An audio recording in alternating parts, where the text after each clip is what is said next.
நமஸ்காரம். மகாபாரதத்தில் சாந்தி பருவத்தில் மோட்ச தர்மத்தை சேவித்துக் கொண்டிருக்கின்றோம். இன்று நாம் சேவிக்கும் இந்த அத்தியாயத்தில் பிரஜைகளை துன்பப்படுத்தாமல் காக்கும் விஷயத்தில் சத்தியவானுக்கும் தியுமத்சேனனுக்கும் நடந்த சம்பாஷணை குறித்து தான் சேவிக்கின்றோம். யுதிஷ்டிரர் பீஷ்மாச்சாரியரை பார்த்து, அரசனானவன் ஹிம்சை என்று எப்படி பிரஜைகளை ரட்சிப்பான்? பரிபாலித்தால் எப்படி ஒரு ஜந்துவையும் வருத்தப்படாமல் இருப்பான்? சாதுக்களில் சிறந்தவரே பீஷ்மாச்சாரியரே, உம்மை கேட்கிறேன், அதை நீங்கள் சொல்ல வேண்டும் என்று கேட்க பீஷ்மர் சொல்ல ஆரம்பித்தார்.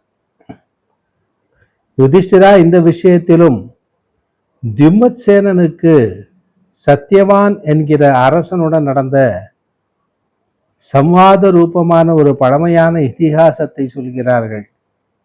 பிதாவான தியுமத்சேனனுடைய கட்டளையால் கொலைக்கு யோகியமானவர்கள் கொலைக்கு கொண்டு போகப்படும்போது சத்தியவானானவன் ஒருவராலும் சொல்லப்படாத பேச்சை சொன்னான் என்று நமக்கு கேள்வி. சத்தியவான் தர்மம் அதர்மமாகும், அதர்மமும் தர்மமாகும், கொலை என்பது தர்மமாகும் எனும் இது பொருந்தாது என்றான். தியுமத்சேனன், சத்தியவானே, திருடர்களை கொல்லாமை தர்மம் என்றால் ஒரு சமயமாவது எது அதர்மமாகும்? திருடர்கள் கொலை செய்யப்படாவிட்டால் அதுவே அதர்மமாவதால் தர்மாதர்மங்கள் கலந்து போகும். சத்தியவானே, கலியுகத்தில் இது என்னுடையது, இது இவனுடையது என்கிற பிரவர்த்தி ஏற்படாது, உலகியல் நடவாது. இந்த விஷயம் உனக்கு தெரிந்தால் எனக்கு சொல் என்றான்.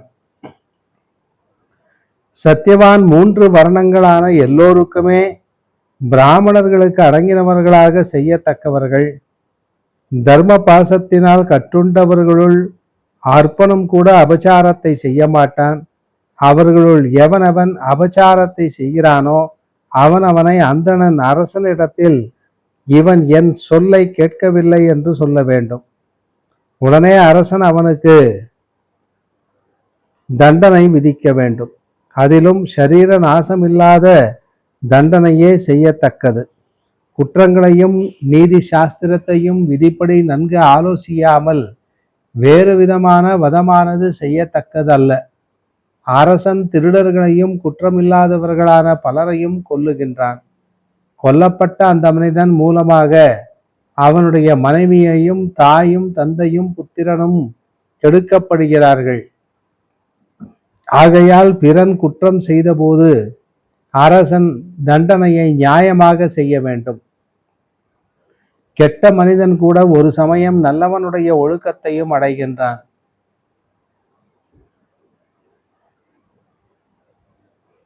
தீயோர்களிடத்திலிருந்தும் நல்ல சந்ததியும் உண்டாகின்றதல்லவா?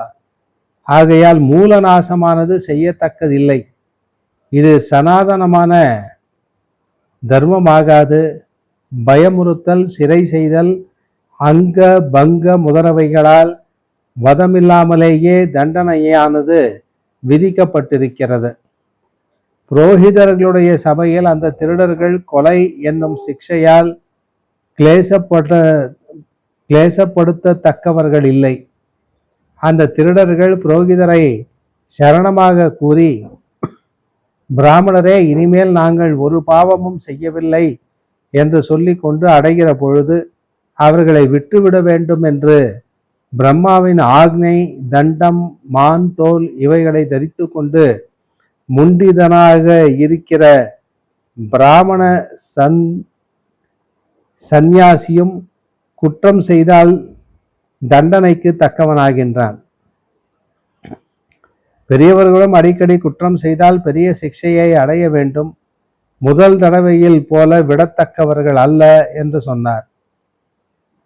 தியுமத்சேனன் எந்தெந்த சமயத்தில் குடிகளை தண்டனைக்கு தக்கதாகுமோ, எவ்வளவுக்கு எவ்வளவு தண்டனை குற்றத்தின் அளவுக்கு அதிகப்படாமல் இருக்குமோ அந்தந்த சமயத்தில் அவ்வளவு தண்டனை தர்மமாக சொல்லப்படுகிறது. சொல்லத்தக்கவர்களை, அதாவது கொல்லத்தக்கவர்களை கொல்லாவிட்டால் எல்லோருமே அவமதிப்பார்கள். முன்னோர்களும் அவர்களுக்கு முன்னோர்களும் மென்மை குணம் உள்ளவர்களும் மிகுந்த சத்திய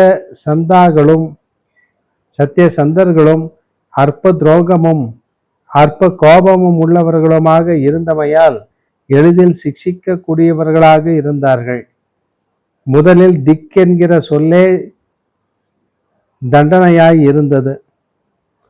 பிறகு திக் என்பது ஒரு நிந்தை மொழி. திக் என்கிற சொல்லே தண்டனையாக இருந்தது. பிறகு வாயால் வைதல், வாயாலே தவறுதலாக பேசுவது, அதுவே தண்டனையாக இருந்தது. அதன் பிறகு பொருளை வாங்குதல் தண்டனை என்று கருதப்பட்டது. இப்பொழுது கொலையானது தண்டனையாய் இருக்கிறது. சில மக்களை வதத்தினால் கூட திருத்த முடிவதில்லை. வேதமானது திருடன் மனுஷர்களுக்கும் நல்லவன் அல்ல, தேவர்களுக்கும் நல்லவன் அல்ல, கந்தர்வர்களுக்கும் பித்ருக்களுக்கும் நல்லவன் அல்ல என்று சொல்கிறது. யார் யாரை சேர்ந்தவன் ஒருவனும் ஒருவனையும் சேர்ந்தவன் அல்ல. திருடன் மயானத்திலிருந்து பக்குவமான பண்டத்தை கூட எடுத்துக்கொள்கிறான். பிசாசுகளையும் தெய்வமாக கொண்டாடுகிறான். கெட்ட புத்தி உள்ள அந்த திருடர்கள் விஷயத்தில் யார் ஒருவித நியமம் செய்வான் என்று சொன்னான். சத்தியவான் அந்த திருடர்களை கொல்லாமலேயே சாதுக்களாக செய்து காப்பதற்கு கூடாவிட்டால் ஏதாவது ஒரு பூத பவ்யம் என்கிற அந்த யாகத்தை செய்ய விரும்பி அவர்களின் கொலையை அரசர்கள் உலகம் நடப்பதற்காக மிகச்சிறந்த அந்த தவத்தை செய்கிறார்கள். அப்படிப்பட்ட அரசர்களிடமிருந்தும் அவர்கள் லஜ்ஜையை அடைகிறார்கள். நடுங்கும்படி செய்யப்பட்டு அவர்களைப் போல தவமுடையவர்களாகவும் ஆகிறார்கள். சுக்கிருதமுடையவர்கள் காமத்தினால் தீய செய்கை உள்ளவர்களை இம்சிப்பது இல்லை. அரசர்கள் சுகிர்த்தத்தினாலே மிகவும் பிரஜைகளை சிக்ஷிக்கிறார்கள். இவ்விதம் இருந்தால் உலகம் மென்மேலும் நன்மையை கொடுக்கக்கூடிய ஒழுக்கத்தையும் அடையும் என்று இவ்வாறு சொன்னான். தயுமுத்சேனன் தன்னை சமாதானம் செய்து கொள்ளாமல் பிறரை சமாதானம் செய்ய நினைக்கிறவனும் விஷயங்களில் சொல்லுகிற இந்திரியங்களுக்கு வசமாய் இருக்கிறவனுமானவனை மனிதர்கள் பரிகாசம் செய்கிறார்கள். தம்பத்தால் உண்டான மோகத்தால் அரசனுக்கு அனுச்சிதமான காரியத்தை செய்கிறவன் எல்லா உபாயங்களாலும் சிக்ஷிக்கத்தக்கவன். அப்படியானால் அவன் அந்த பாவத்திலிருந்து விடுபடுவான். கெட்ட செய்கை உள்ளவனை அடக்க வேண்டும் என்கிற எண்ணமுடையவன் முதலில் தன்னையே அடக்கி கொள்ள வேண்டும்.